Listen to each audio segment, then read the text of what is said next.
는 13월의 보너스 연말정산 준비 잘하고 계십니까? 어떻게 챙기느냐에 따라 연말정산에서 돌려받을 수 있는 금액도 달라지는 만큼 꼼꼼한 준비가 필요한데요. 자, 오늘 NTS 스페셜에서는 2010 달라진 연말정산 내용에 대해 짚어봅니다. 연말정산은 어렵다? 연말정산은 복잡하다? 천만의 말씀, 연말정산이 어렵다는 편견은 버려라. 핵심만 쏙쏙 뽑아낸 2010 달라진 연말정산 소득공제 항목, 지금 바로 공개합니다.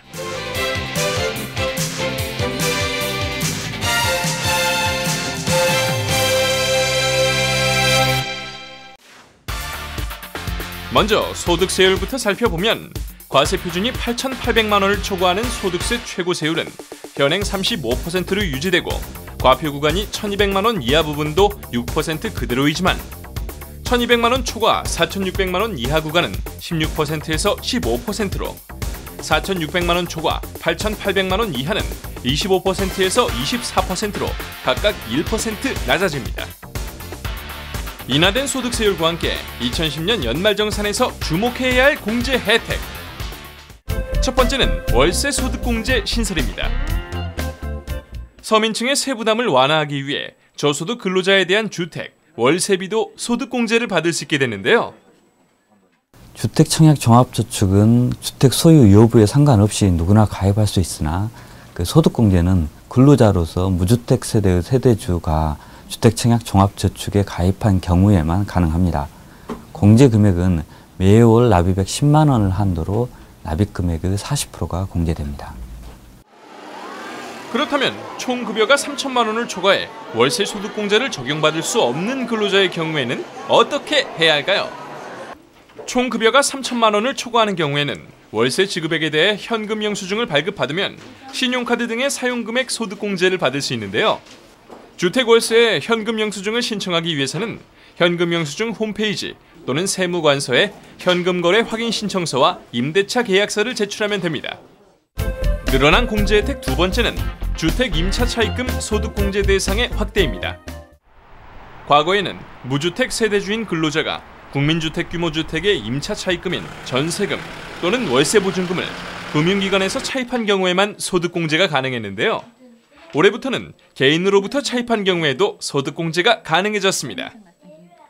주택 임차 차입금을 차입하고 원리금을 상환한 경우에는 상환금액의 40%에 상당하는 금액을 주택마련저축공제와 합해 300만 원까지 공제받을 수 있는데요.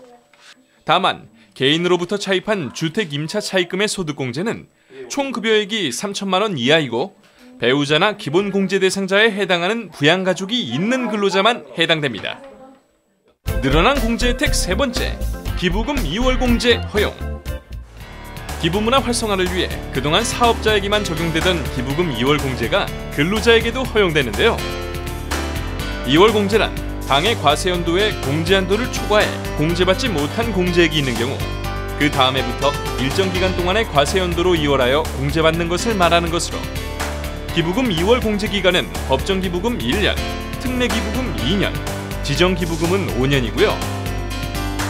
사회복지, 문화예술단체 등을 돕는 지정기부금의 공제한도는 15%에서 20%로 확대됐고 종교단체 기부금은 종전과 같이 근로소득금액의 10% 한도 내에서 공제가 가능합니다.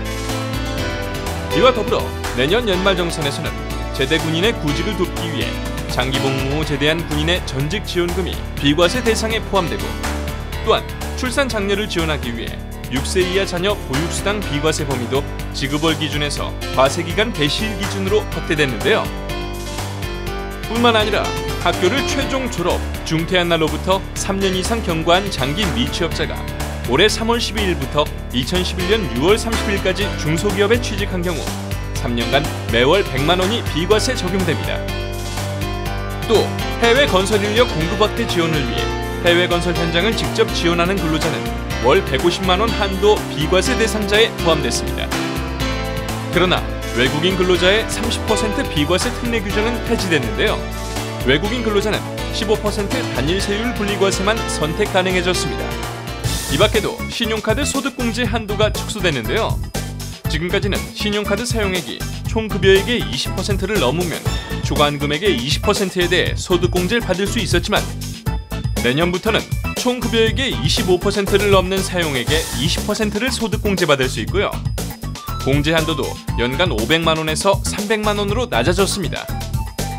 하지만 직불카드와 선불카드의 공제율은 25%로 높아졌습니다. 또한 장기주택 마련 저축의 불입금액에 대한 소득공제 혜택은 폐지됐는데요. 다만 2009년 12월 31일 이전 가입자 중 해당 연도의 총 급여가 8,800만 원 이하인 근로자에 대해서는 불입금액의 40%, 300만 원 한도 내에서 2012년 말까지 소득공제 혜택을 유지하기로 했고요. 2007년부터 2009년 귀소까지 의료비 공제를 허용했던 미용, 성형수술 비용과 건강증진을 위한 의약품 구입 비용도 치료 목적과는 무관함에 따라 올해부터는 의료비 공제 대상에서 제외됐습니다. 꼼꼼히 따져보고 챙길수록 더 많은 혜택을 누릴 수 있는 연말정산. 국세청 홈페이지에 들어가면 2010년 연말정산의 개정세법과 소득공제 항목 등 연말정산에 필요한 모든 내용을 확인할 수 있고요. 연말정산 자동계산 프로그램을 이용하면 연말정산 결과가 자동으로 계산돼 환급세까지도 확인할 수 있습니다. 아는 만큼 혜택도 커지는 연말정산. 보다 알차게, 보다 실속 있게 따져보고 챙겨서 우리 모두 13월의 보너스 연말정산 듬뿍 받으세요.